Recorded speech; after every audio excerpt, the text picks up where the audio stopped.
Hey everyone, back again, finally, back again in this classic podcast type way with Martin Heidegger's Being in Time.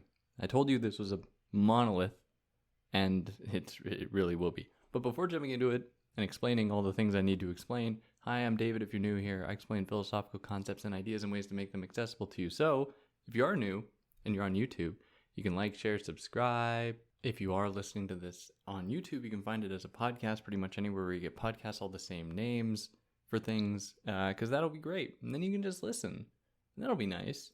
If you want to help me out, do all those things I just mentioned, like, share, subscribe. You can help me out monetarily via Patreon or PayPal, but no pressure to do that. And let me do a lot of preamble because I'm going to explain the scheduling for this. This is going to be 8 episodes, which is not good for any algorithmic purposes. Good thing I'm not catering to that. So, we're going to have 8 episodes. Hopefully you'll listen to all of them, but, you have busy lives. Episodes 1 and 2 are going to cover the intro. Episodes 3, 4, and 5 are going to cover part 1.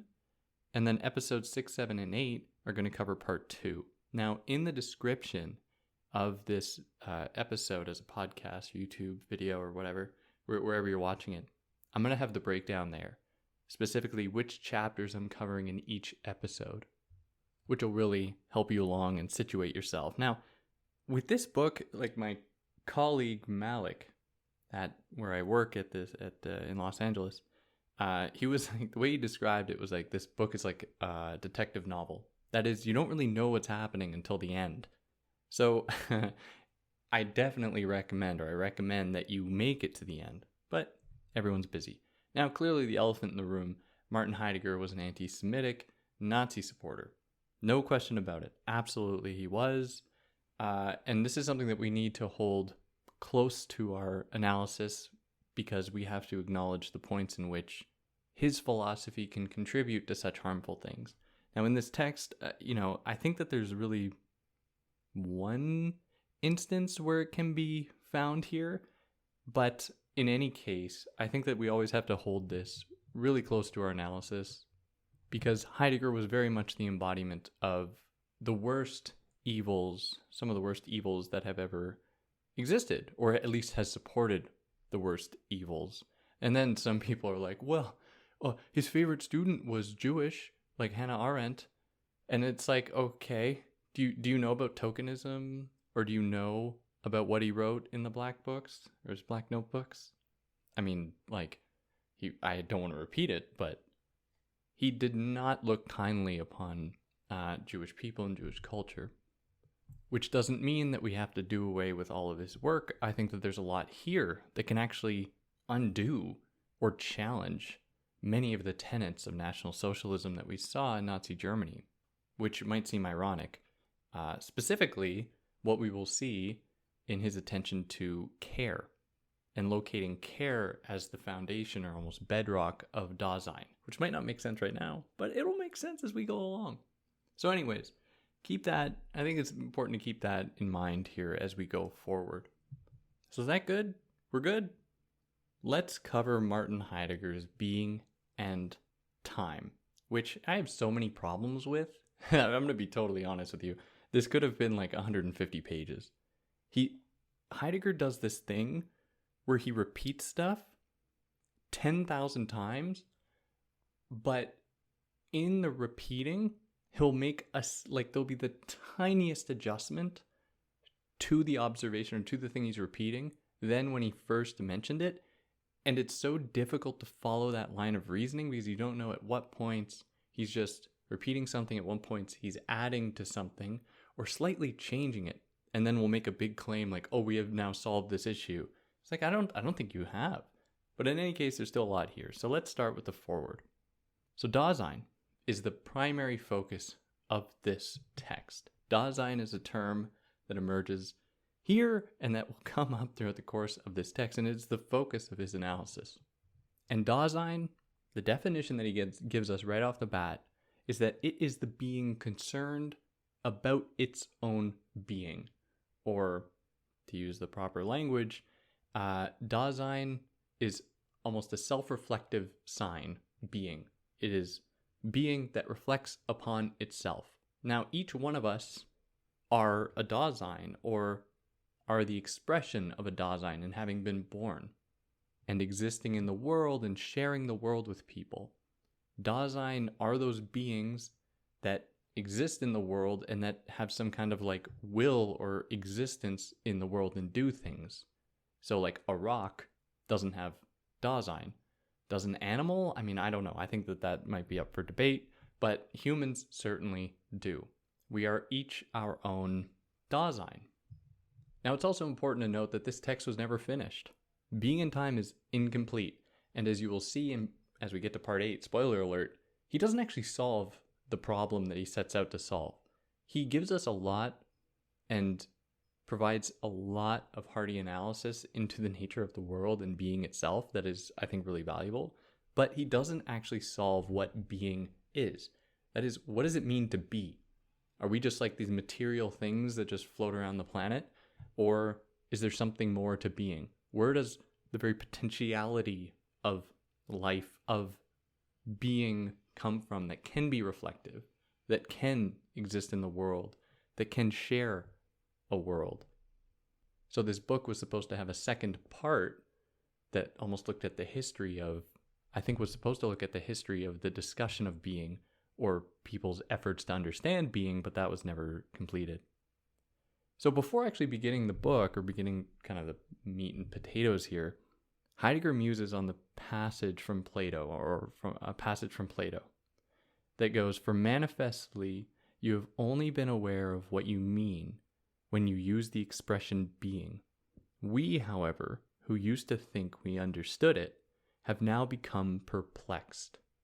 And that's from Plato, 2,500 years ago. Plato is saying that we, in that philosophical tradition, have lost an understanding of what it means to actually contemplate being, to know what being is. So, like in English, if I say I am, what is the thing saying the I am? Am I an I, or an I? Am I an am? And what are the stakes for not considering this question? So what we will see throughout the course of this book is that Heidegger is concerned with our glossing over the question of being and just focusing on, I guess, phenomena in the world. The ontic conditions, things happening in the world without any real consideration of the driving impetus behind these things. And it is only by doing that, by looking at what he will call the fundamental ontology, that is the very nature of being itself, for anything to come into existence, it's like life potential. I'm using very bombastic language to describe this, but I just want to make it as clear as possible, while also intense Heideggerians will be like, don't use that. That doesn't. You're gonna confuse them. And if I have confused you, I'm sorry. But he's concerned with our lack of attention to the question of being, and instead just like being like, it doesn't matter. Let's just focus on what we do know. Things that we see and can touch, and like, let's not wonder like what exists underneath. What might be like a universal principle of that being, or a fundamental ontology. So this book is guided by two fundamental questions. That is, what is being? Or what is Sein? S-E-I-N in the German. And he also asks, how and why have we lost our ability to comprehend being, to be able to recognize it, to contemplate it? He does this by interpreting time as the possible horizon for any understanding whatsoever of being. Now that might seem kind of out of left field. What the hell? What are we talking about time for? As we will see, Heidegger is going to make the case that being is intimately connected with time. There is no being that can exist that exists outside of time, which, if any of you happen to know about Kant, you don't need to have known to know about Kant. I'm going to explain everything when we do get into stuff related to Kant. I'm going to explain exactly what you need to know, so don't worry about that. But if you do know about Kant, you might say, oh, well, this just sounds like Kant. Kant says, yeah, we exist in time, not that time is like out there in the world, but that within our minds, as he says, it's sensible objects of the intuition or something, time is something that we have a kind of innate capacity to grapple with, but that opens up the question, does time exist in our minds or does it exist out there? And so we have all of this. Heidegger is saying something somewhat similar. The difference, and we're going to get into this, I think this is one of the biggest problems of this book. The difference is that Kant also says that we have to exist in space. You cannot imagine us not existing in space. Whereas Heidegger says that space is not really part of this equation. That is, if we actually look at what makes up the world and people's existence in the world, it is the process of despatiality or de-distancing. So when we actually engage with people, we are trying to shrink space. We don't exist in it per se. And he's very clear about that. And I think it's one of the weaker points of his argument, but we're going to get into that as we go on here. And that puts us here into the introduction in chapter 1. And then after that, we're going to be done for this episode and get into chapter 2 next time. So, the introduction, titled The Exposition of the Question of the Meaning of Being. So here he's going to be setting that stage for what actually it means to question the meaning of being. What is being? And how do we even question it? So chapter 1, the necessity, structure, and priority of the question of being. So in ancient Greek philosophy, being, although a question or a concern that has faded, was still a concern. It was one that was Plato and Aristotle took very seriously in actually trying to find the foundation for all possible knowledge. How do you form a perfect society unless you consider the very ontology of being itself that you can cater to in the world?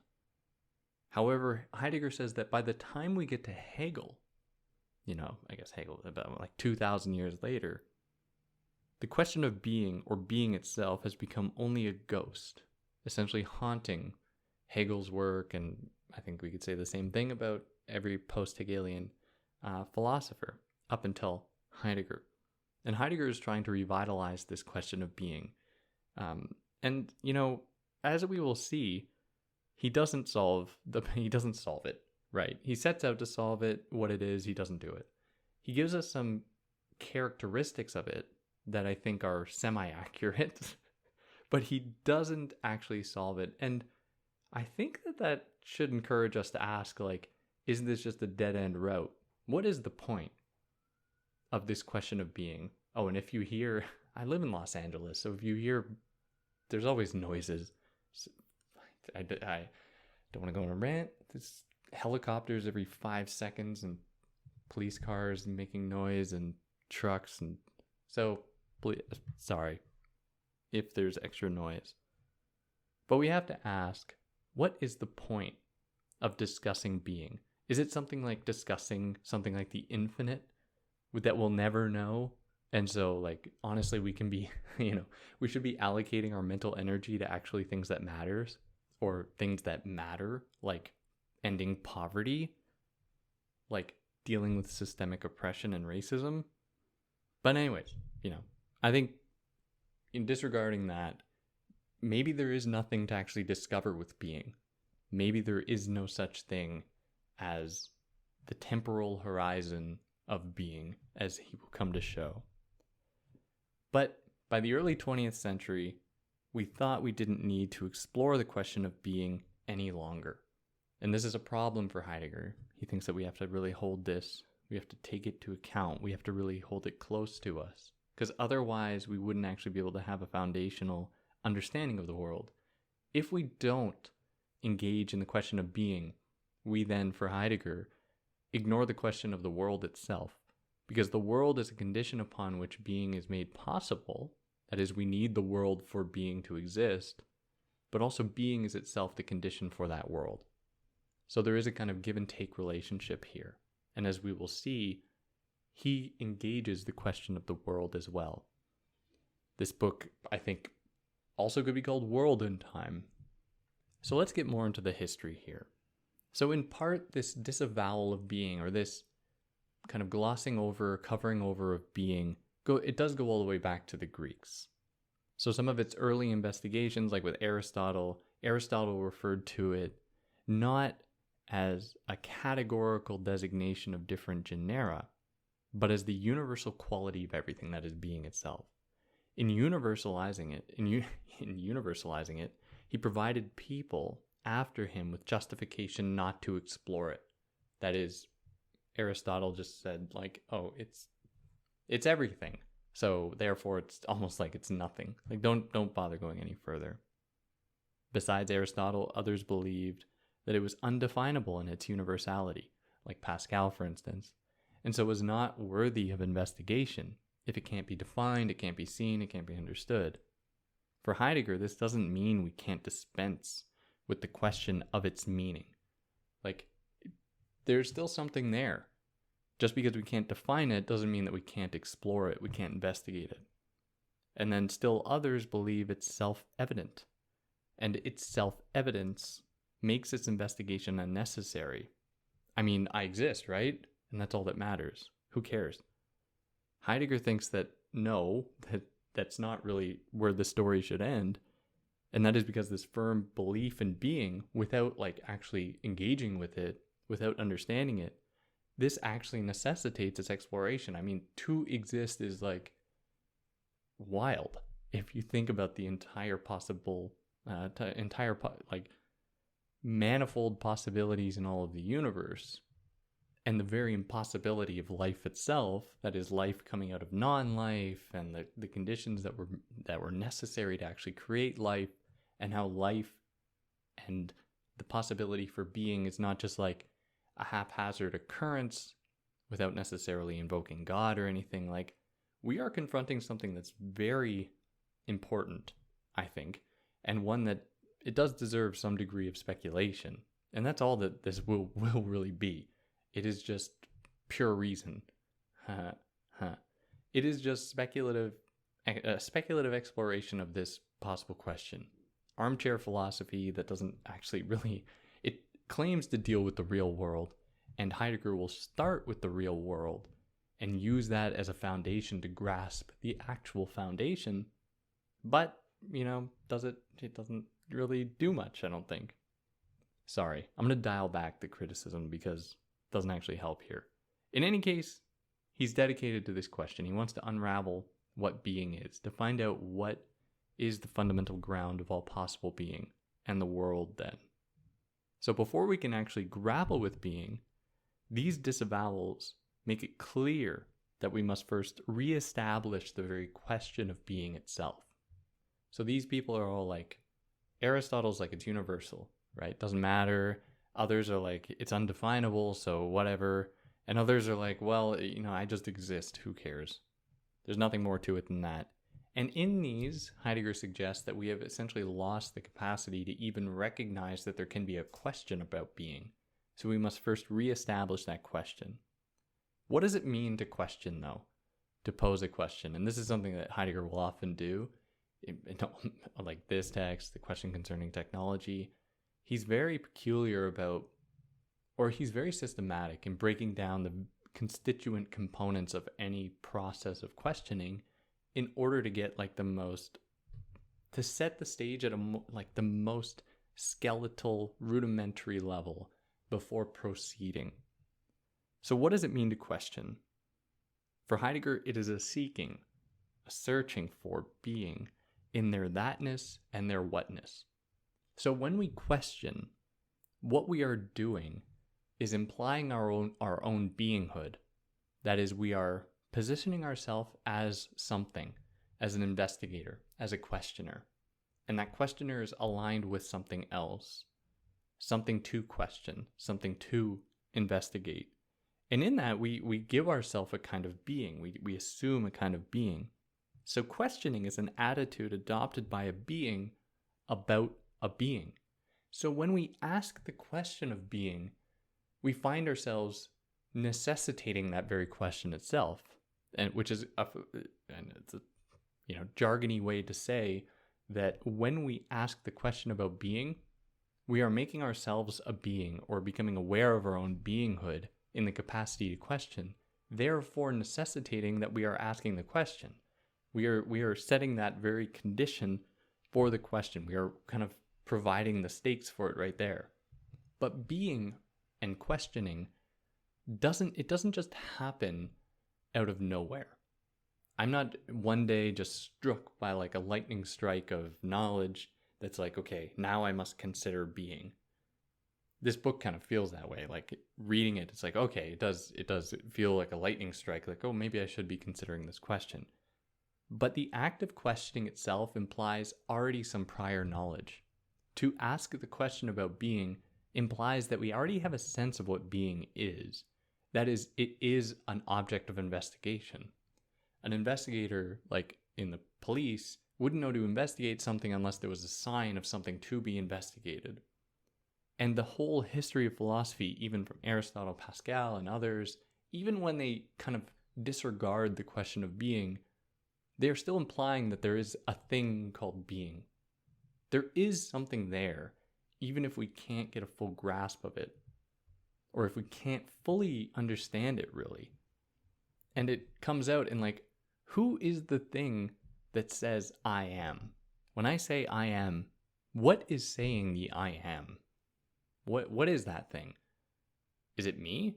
Am I? Like it's just an endless cycle of like I am always pointing to myself.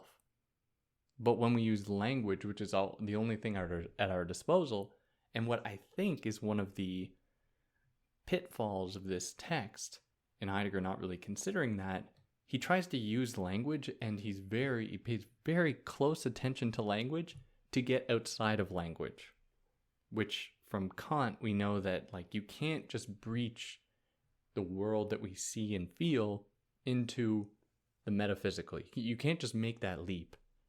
Where Heidegger almost thinks that you can with language, which is why like I think that as we go through this, he's always defining things. He's drawing upon words in everyday usage to point to the metaphysical. That is that which exists beyond the physical world, that which exists underneath the I am. What is the being that says I am? But can language do? Can we actually make that leap? I mean, I don't know. He doesn't do it in the end, but all he does is add words to our understanding of this thing, keeping us within the realm of language, keeping us within the realm of like what we can see and feel and touch, and like nothing that actually moves us to understanding being any closer. Or maybe it does. I don't know. So on this, he writes that what is sought in the question of being is not completely unfamiliar, although it is at first totally ungraspable. So we have some sense of being, as I've said, but are far removed from grasping the being that is itself not a being. We need a new conceptual framework for this task, one that accounts for our implication in the question of being, and the question too, also this question, what does it mean to be a being? But one of the other things that struck me as I was reading this is he's trying to find a fundamental ground for being, what he calls a fundamental ontology of being. But what is the fundamental ontology of that being? Are we just opening up an endless chain of signification almost? A being, by even supposing that there is this ground, we have to ask, okay, upon which does this ground rest? Is this ground like a bedrock? But as we know, every bedrock is not like the bottom. As we know from the universe that might be infinite, who knows? There's always something underneath it. And so are we doomed here in like even posing the question of being? Like, I don't know. Anyways, so we have some sense, right? We understand that there is this thing called being, and we have to reestablish the framework that will permit us to actually explore it, to pose the question about being. So where do we fit in asking the questions? What are we doing? We know we are establishing ourselves as a being. We are concerned about being. We aren't just like floating around in the world. We are a being that is contemplating being itself. Therefore, we are Dasein, a self-reflective being concerned with the question of being. So in asking the question, we are creating a being one who questions, and this is Dasein. While this may appear circular, it is not because we don't become this being an answer to the question of being. It happens to us without our comprehension. We are constituted as a being, but we don't know what that is yet. Now, by focusing on us as like being constituted as a being, even in like, it doesn't just happen when we pose the question about being. We are always a being. We always, come from there's some being within us, some drive to have existed, to like come into the world and be part of the world. It might seem that Heidegger is making it like too tangible in us, like pointing to the very act of questioning as being like a demonstration of Dasein. That is the being who contemplates being. But he's not really doing that. And his defense is that this person who's questioning isn't a point of entry to arrive at being. They are instead a site to understand being in the question of being, which, again, we get this problem of like, is being just an endless process of signification? There's no like final being, the true original being that doesn't itself have another being. Or like, maybe think about this in terms of theology, like if there's a God, what created God, right? Where did God come from? We still are presented with a fundamental problem here. If there's an edge to space, what is outside of that edge? Like is it just endless? Like what is this? Now, how is this different from like science? Well, Heidegger makes it clear that this process is different than the scientific method as we kind of popularly understand it, in that he believes its development, that is science, its development comes from investigating and exploring things that are just out there in the world. Science is not concerned with what conditions these things or like gives them their being. It's just concerned with like ontically referring to like what is just out there in the world, what I can touch and see and feel, things in their kind of factuality in the world. Science is concerned with that. So to believe that is to erase the motivation and the being behind the scientific method itself as a being. Because if we acknowledged that questioning was a site to constitute a kind of being, which opens up the question that we can even pose the question about what being is itself, so too does the scientific method. When the scientist is like, I am this thing and study this other thing. I am a being that can do this process. I can question some kind of a being itself, even though its investigation will be concerned primarily with the thing as it exists, like in the world that it can see and touch and measure and everything like that. So what propels science, like in a more romantic way, I think for Heidegger, is the extent to which it is capable of a crisis in its basic concepts. And I think this is a really good point, in that what makes a science is not that it's just concerned with investigating, but that it is always prepared to undo its own investigations. And this is how science develops, right? It makes observations, it changes its methods, it questions itself. And in that, what is the driving impetus to even question itself? Or like in like the Hegel thing, like self-consciousness, which you don't need to know, but the self-consciousness is like is a determining factor of the human experience. We can reflect upon who we are. Where does that drive come from? I mean, if we are just beings that just happen to have existed on a rock in space, it seems strange that we have this thing called consciousness, let alone that this consciousness reflects upon itself and always adapts, always changes, always transforms into what is not like evolutionarily necessary. We are like, there's more to us than just trying to satisfy our needs on the planet. We strive for more. The scientific method strives for more. It questions itself. And so in that is, even though the scientists might not be totally interested in this question, Heidegger's like, that's a good site to also like open up the very question of being itself. So the question of being then would go beyond science to look at the a priori. That is the condition of the possibility of the sciences and the condition of the possibility of the ontologies which precede the ontic sciences and found them. So what this science will always be, it will always be limited as long as it's just concerned with things out there, like in the world, and doesn't actually question the very questioning of being itself. And it's in those moments when people have actually like taken a step back and been like, is this all it is? Is there not more to this act of being a scientist, or like the being of science itself? Questioning that science moves forward and changes and develops. So the being concerned with its very being is Dasein, and we all demonstrate it to some extent. For Dasein to be, though, a being must be disclosed to itself. It must have some kind of ability to reflect. If Dasein is a being concerned with being, they are a being that is aware of their own being, and are able then to reflect upon it, criticize it, challenge it, transform it.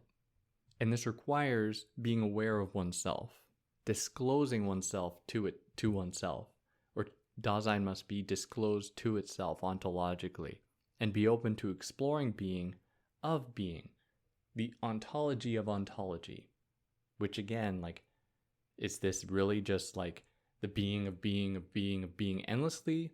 Who knows? Dasein goes beyond material qualities, though. It goes beyond the material world. That, things that just kind of can just change in the world itself, and sets the stage for the condition for existence itself. It is that bedrock that even permits things to exist, things to have a shape and form and exist in the world, and exist among other existences. However, Dasein is always related to existence, for it thinks through the question of being by first comprehending its existence. And this is a super important qualification, and I've already kind of hinted at it, in that in this book, Heidegger approaches the question of being by looking at where he says being is like only expresses itself in the world.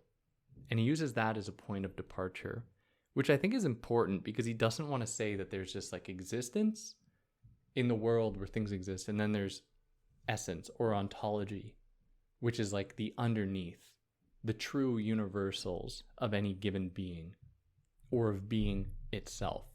He thinks that these two things are they're intimately connected. You can't just bracket off the real world and pretend like, you can just think therefore you are or something. Like Descartes is like, hey, I can doubt everything in the real world, but I can't doubt my own mind, because that would take my mind to actually doubt it. So your mind can never go away, but everything else I can be unsure of. Heidegger's like, doesn't have any time for that. He's like, we live in the world. Let's be real. Like, we can't just bracket that off and pretend that this is just like a menial pursuit of like a scientific investigation of things that don't actually point us to any fundamental ontology or truth of being. He is using this as a starting point to get at being. So Dasein is always related to existence, for it thinks through the question of being by first comprehending its own existence in the world.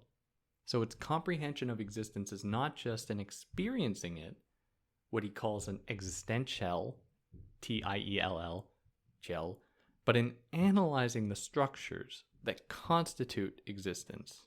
So an existential, an existentiality, which is this distinction is hard to make verbally, because existential and then existential, there might be moments where I don't say them quite differently. These kind of don't have a huge place in this book. They'll kind of disappear. But the distinction he's making is between existence is not just its self-experience of itself, which is an existential. He's also concerned here with the structures that constitute existence, existentiality. So I'm going to refer to them as existential and existentiality, not existential and existential, just to make it clear. So this looks at the structure, or at least existentiality. This look at the structure is important as a method to look at the structure of being itself. So is it endless? Like, is it like structure of structure of structure of structure? So to arrive, though, at the what he thinks is the fundamental ontology, or the bedrock structure, or the bedrock being, he calls this the fundamental ontology. He says that the fundamental ontology, from which alone all other ontologies can originate, so this is the bedrock, it must be sought in the existentiality, the structures, in the existential analysis of Dasein, looking at the structures of Dasein, not just like individual Daseins experiencing themselves. That's a point of departure. He's using that, he will use that to then make this bigger leap to looking at the very structures of Dasein itself. So in order to understand being as Dasein means understanding the world that is existing in the world, and being of beings accessible within that world. So again, we're not bracketing off the world. We're not saying that experience in the world is not important here. It's very important here. So here are some important definitions to add, just to get them under your belt. I've already made them clear, but just to really get them under your belt. So ontic is defined in its being by existence. Ontological, this is existence itself. Its very kind of identity beneath just its outward expression in the world. What is that fundamental ontology, that true defining characteristic of what a being is? Ontic, ontological condition of the possibility of all ontologies. So these things are connected. It's not as though the ontic, the things in the world, and the ontological, things beneath the world that are the kind of true, to be really vulgar about it, the true identity of a being, of the world, of like an essence. These two things come together, and these are Dasein's priorities. Its priority is to engage with the ontic, ontological condition of the possibility of all ontologies. Dasein can't be understood as any being, but as fundamental ontology itself, which means it is both the ontic and the ontological. Okay, but there's an issue here. And that is, if we have now agreed that we are trying to understand Dasein in the question of being, by asking the question about being, and the question of being is a quality of Dasein, haven't we already solved the problem? And that is that if we, to illustrate this in a way that makes sense to me, it might not make any sense to you. I went to like a planetarium not too long ago, and it was this exhibition that was just like, you watch a film essentially where you start from Earth and like you slowly move out into space, and you go as far as like we can now see in space, which is pretty cool. And like, you know, what we can see of space is probably like 1 to the 10 millionth of a fraction of what the actual 10 millionth, like it's infinite, right? It might be, I don't know, but it goes on for a really long time. And then at the very end, it comes right back to us again. And it's like, okay, we can be concerned with the infinity of space. Sure, there are some people out there really curious about that, and they're doing work. But what is really important here is that we as humans in our minds have that capacity to contemplate the infinite. So maybe we can solve the question by not looking outward, but looking inward as to this possibility of even grasping with the infinite. And that is exactly what he's doing here. That's exactly why he doesn't want to bracket off the real world. He's like, what can we learn from our experience within it to discover this potentially endless chain of being? So we are after the pre-ontological understanding of being, but we only do so by looking at us in the world and are just existing with it. And the most banal things we will look at, like one's engagement with a hammer or street signs. Like what do these tell us about being? And I think that's kind of what we're going to do here. So I'm going to wrap that up there. And next time we're going to do chapter 2 of the introduction. And then we're going to get into part 1, do 3 episodes of that. And then we're going to do part 2, do 3 episodes of that. And then we're going to be done. Is it going to be 8 weeks? It's going to be 2 months of this. I hope you stay with me the whole time. But yeah, or wait till the end and then listen to them all at once. I promise you it'll be worth it. This text is riddled with amazing insight, even if he doesn't solve the problem he sets out to solve. If you like what I did, like, share, subscribe. If there's anything I got wrong, let me know. I'd love to hear about it. Anything I excluded that you think, oh, David, you really had to mention this from the foreword, from the introduction, I'd love to hear about it. But yeah, on that note, hope you're all taking care of yourselves, and see you later.